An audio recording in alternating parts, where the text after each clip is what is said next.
Bonjour à tous, merci d'être avec nous ce midi. Nous avons décidé de parler des apprentissages, des troubles des apprentissages également, mais aussi des apprentissages à tous les âges de la vie, donc les enfants, les adolescents, mais aussi les adultes. On va aborder les différentes peurs, la peur de l'échec, la peur du regard d'autrui, les moqueries, voilà, qui évoluent avec l'âge et qui peut engendrer inhibition, blocage, fuite. Pour certains enfants, une pseudo-colère qui n'est pas forcément de la colère, mais en tout cas un trouble du comportement, une agitation motrice aussi.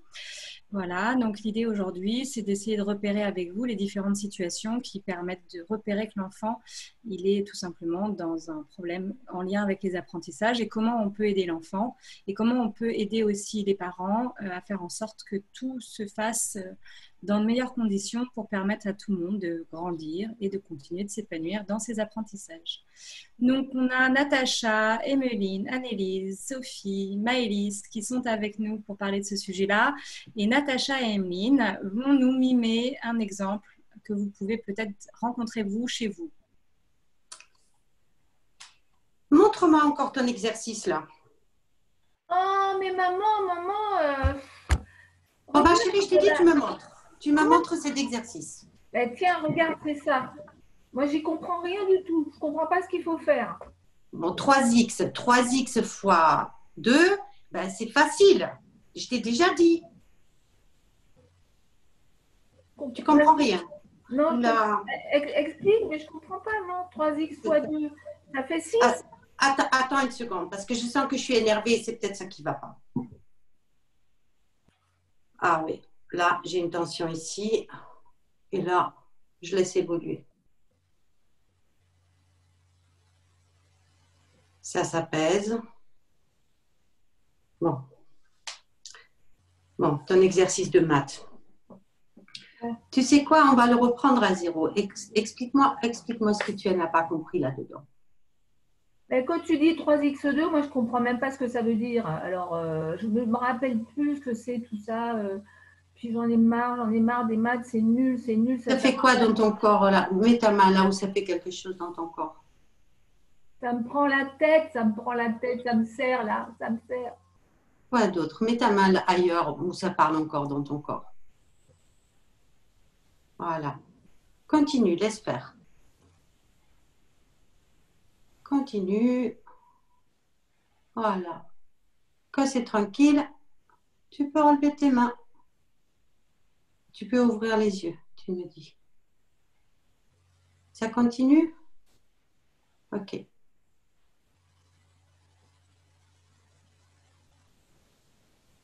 Voilà. C'est fini.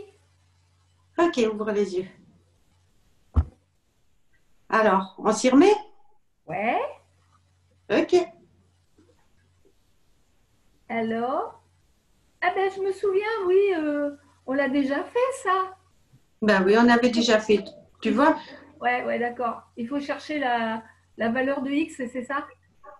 Ben, on va y arriver maintenant. Parce que là, on est tranquille toutes les deux. Je pense que c'est ok. D'accord. Merci Natacha, merci Emmeline, super exemple. Un exemple que je pense tous les parents ont vécu et tous les enfants ont vécu au moins une fois, d'avoir l'impression que le cerveau il se coupe littéralement, qu'il est complètement bloqué, comme si on n'avait plus du tout accès à notre néocortex, notre cerveau de réflexion, d'analyse, voire même à notre partie de mémoire aussi. Voilà, les filles, vous avez des exemples concrets?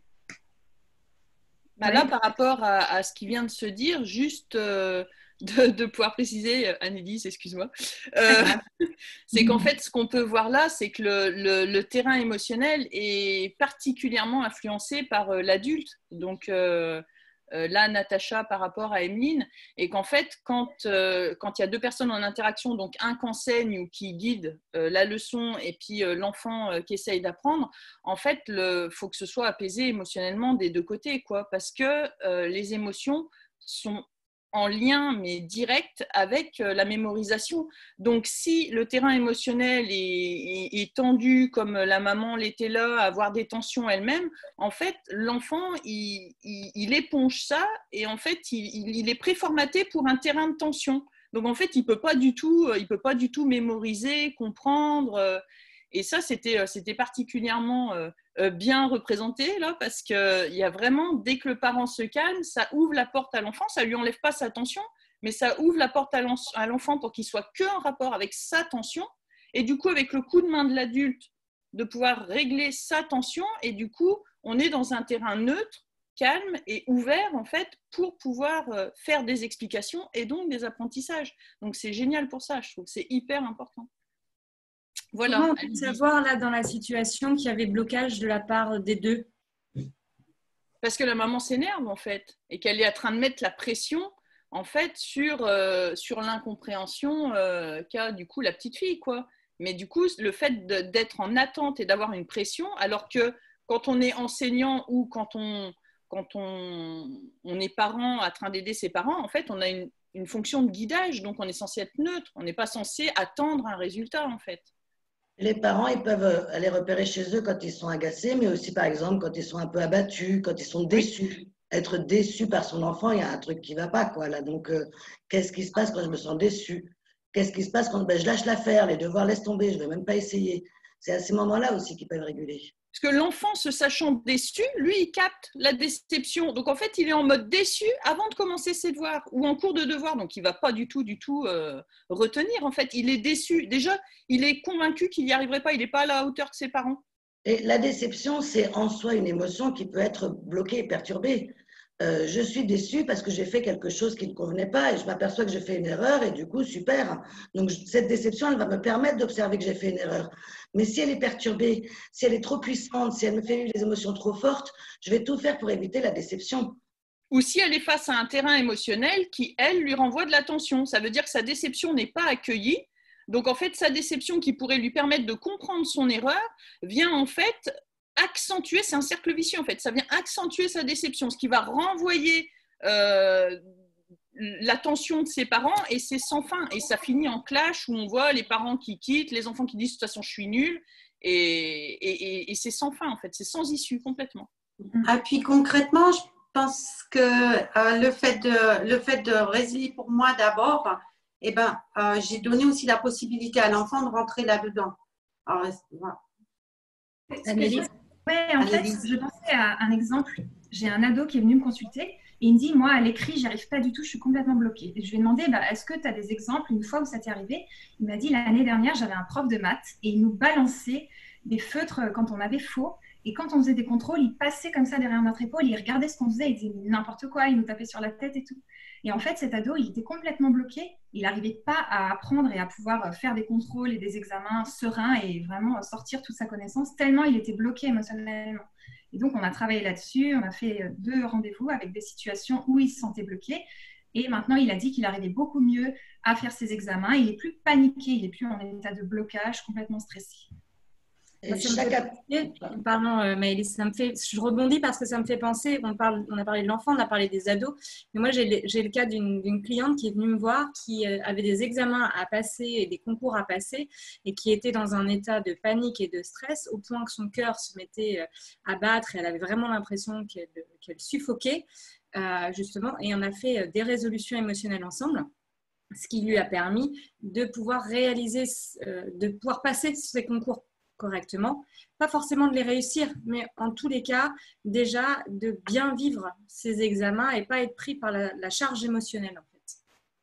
Oui, moi, ça me fait penser aussi qu'il y a plein de thématiques en fait. Les apprentissages, c'est des connexions. Alors le calcul, ça a une connexion, l'orthographe, c'est une connexion, tout ça, c'est des connexions et parfois il y en a qu'on ne voit même pas. Et ça me fait penser à ma fille quand elle était en terminale, qu'elle préparait l'oral de français plutôt en première et qui buguait quand il s'agissait de faire des plans. Donc, elle arrivait à avoir toutes ses idées, mais quand il s'agissait de les agencer pour en faire un plan et pour après l'exprimer, elle n'y arrivait pas. Et en fait, elle y est retournée 2-3 fois et jusqu'à ce qu'à un moment, elle sente qu'elle trouve cet instant où elle buguait. Elle a résilié là-dessus et elle n'a plus jamais parlé de ses problèmes de réaliser un plan. Donc, c'est des petites séquences, ces apprentissages qui peuvent très bien fonctionner, sauf qu'il y a un petit passage là où ça ne fonctionne pas. Et c'est dans ces instants précis qu'on peut réguler. Aussi. On a les apprentissages au niveau de la natation, du vélo aussi, mais on n'a pas parlé des 10 et je trouve ça quand même intéressant qu'on puisse aborder aussi. Il y a les problèmes d'apprentissage qui sont un peu pour tout le monde, mais il y a aussi des vrais troubles des apprentissages. Moi, j'aimerais bien, pour l'avoir expérimenté, tout d'abord, je pense qu'en fait, qu'il y ait des 10, il y en a beaucoup, beaucoup, beaucoup plus qu'on ne le croit. Et qu'en fait, les profs, ils ont dans une classe un dyscalculique, un dysgraphique, un dysorthographique, mais enfin, ça va faire 20-30%. Donc, c'est plus normal qu'autre chose. Ça relève de ce qu'on appelle un handicap. Pour l'instant, en tout cas, on ne sait pas régler ce problème-là, mais ça a beaucoup de conséquences au niveau émotionnel, sur la confiance en soi, sur la honte. Quand moi, j'arrive pas et que je vois bien que l'autre, il arrive très bien à faire des maths et que moi, j'y arrive pas, et qu'en plus, ça n'a pas été identifié, ça déclenche beaucoup d'émotions et là, qui peuvent être régulées. Quand on l'a identifié, il y a un autre problème, c'est que c'est pas parce que j'ai identifié que je suis dysorthographique que je vais plus vouloir écrire. Peut-être que j'adore écrire. Moi, ça a été mon cas. J'avais toujours 0, 0, 0 en orthographe. Heureusement, je compensais avec les autres matières. J'ai même redoublé ma dernière année à cause d'une matière parce que le prof m'a dit, je ne peux pas vous donner votre examen de psycho. Vous ne pouvez pas être psychologue si vous faites autant de fautes d'orthographe et si vous écrivez aussi mal. Bon. Et moi, j'ai pas lâché. J'ai découvert la 10. Ah, ça m'a fait du bien. Ça m'a un peu déculpabilisé. Mais j'ai pas eu envie de me résigner. J'avais l'impression qu'il fallait que je me résigne à pas pouvoir écrire. Donc, j'ai fait un blog. Là, je pouvais faire des textes avec un titre, avec une faute d'orthographe au titre, quoi. Donc, à un moment, à force d'entendre des gens me faire des remarques, j'ai résilié là-dessus. Ça a été très compliqué parce qu'il n'y avait pas de blocage. Il n'y avait pas de ça dans ma tête, je ne comprends pas dans ma tête. Rien du tout. Il n'y avait même pas de sensation désagréable, en fait. Il y avait juste le fait que ça ne me semblait pas logique. Alors que je suis normalement constituée intellectuellement, je ne pouvais pas au moins relire et voir les fautes d'orthographe. Donc, c'est là-dessus que je suis allée résilier, c'est-à-dire sur rien, ni émotionnellement, ni sensoriellement. J'ai fermé les yeux, il n'y avait vraiment pas grand-chose. Des sensations extrêmement, extrêmement légères. Une petite vibration, peut-être un petit truc là, mais je me suis contraint à y rester jusqu'à ce qu'il n'y ait absolument plus rien. Quand j'ai rouvert les yeux, en fait, je me suis rendu compte par la suite que, effectivement, en tout cas, mes relectures étaient bien plus efficaces. J'étais beaucoup plus attentive à mes relectures, que les fautes d'orthographe que je faisais, c'était sur des exceptions que je ne connaissais pas. Ce n'était pas si déconnant que ça. Et du coup, que ça a été beaucoup plus simple pour moi à l'accepter et non pas à me résigner. Et donc à pouvoir continuer à écrire, mais peut-être en faisant appel plus facilement à des gens qui me relisent ou des choses comme ça. Donc pour moi, ça me semble essentiel parce que le vécu d'une personne, c'est bien de lui dire que c'est un handicap, mais tout ça, ça déclenche des perturbations et là, il y a à accompagner les personnes pour qu'elles puissent quand même rester elles-mêmes malgré ces handicaps. Tout à fait. J'ai vécu la même chose dans mes études aussi et avec des personnes qui m'ont dit que professionnellement, je n'y arriverais pas parce que je fais trop de fautes d'orthographe. Aujourd'hui, j'ai aussi avancé et pas mal résilié. Aujourd'hui, je ne sais pas que je suis fière de faire des fautes, mais en tout cas, je le vis bien. Et puis, je sais que c'est mon petit côté à moi et on me prend comme je suis, on ne me prend pas du tout. Voilà. Donc, il y a aussi ce côté s'accepter tel qu'on est aussi. La résiliation va permettre ça et si également. Il est 12h13, il nous reste 2 minutes. Est-ce qu'il y a une de vous qui a envie de réexpliquer de la résolution? Comment on peut faire pour soi ou pour accompagner un enfant? Moi, je veux bien, je veux bien. Moi, je voudrais dire pour les enfants, enfin, je pense que dans la relation pédagogique, que ça soit avec un parent, avec quelqu'un qui aide l'enfant, évidemment, un enseignant, pour moi, il y a un préalable, c'est de repérer l'état de l'enfant. Est-ce que l'enfant est disponible pour apprendre? Et quand il vient de vivre des choses difficiles avec ses copains, avec un parent, on ne sait pas, il y a toujours des tas de choses, c'est important qu'il se sente accueilli dans son état émotionnel. Et là, on a vu avec Natacha, qui a joué le rôle de ma maman, le fait qu'elle s'apaise. Moi, dans le rôle que je jouais, c'était...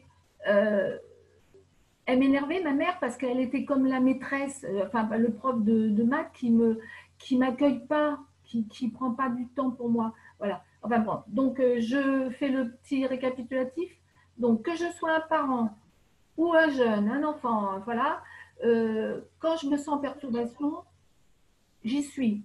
Hop, c'est le moment de m'occuper de mon état émotionnel. Je vais donc fermer les yeux et à ce moment-là, il y a des sensations dans mon corps. Il y en a au moins 2.